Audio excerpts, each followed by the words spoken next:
அங்கே வந்து அரிசி மூட்டை 100 கிலோ அரிசி மூட்டை லோடு வந்தால் ஒரு மூட்டை இறங்குனா 10 பைசா. 100 மூட்டை அது இறங்குனா 10 ரூபா. நம்ம 5 பேர் 2 ரூபா. எனக்கு வந்து நாட்டி கொடுக்குறது, அந்த கொக்கியை போட்டு நாட்டி கொடுக்குறது. அவங்க அந்த அரிசி மூட்டையை எடுத்துக்கிட்டு அந்த வெயிட் மெஷினில் வச்சு அவங்க டெம்போ போல வச்சா அங்கே வந்து 50 பைசா. 500 மீட்டர்ஸ் 1000 மீட்டர் கிரைடே இருக்கும். அங்கே போய் விட்டால் ஒரு 100 மூட்டைக்கு வந்து 5 ரூபா.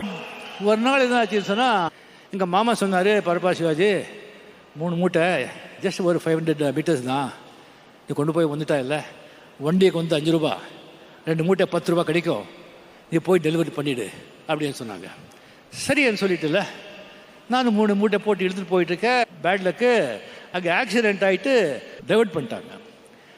ஸோ வந்து அந்த ஜஸ்ட்டு ஒரு 500-600 மீட்டர்ஸ் போகிறதுக்கு வந்து 1 கிலோ 1.5 கிலோமீட்டர் வண்டி கொண்டு போகணும்.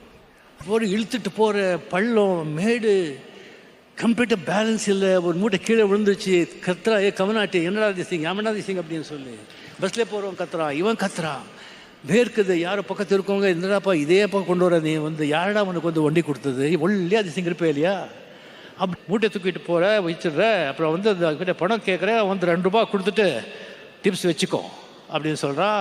அது எங்கேயோ கேட்ட குரல் பார்த்தா மருசாமின்னு சொல்லிட்டு நான் காலேஜில் இருக்கும்போது காலேஜ் மேட்டு, நான் அவங்கள வந்து ரொம்ப கலாட்டம் பண்ணி ரொம்ப கிண்டல் பண்ணுறேன். அவன் என்னை பார்த்துல என்ன ஆட்டம் ஆடினடா அப்படியே சொல்லி போனாங்க.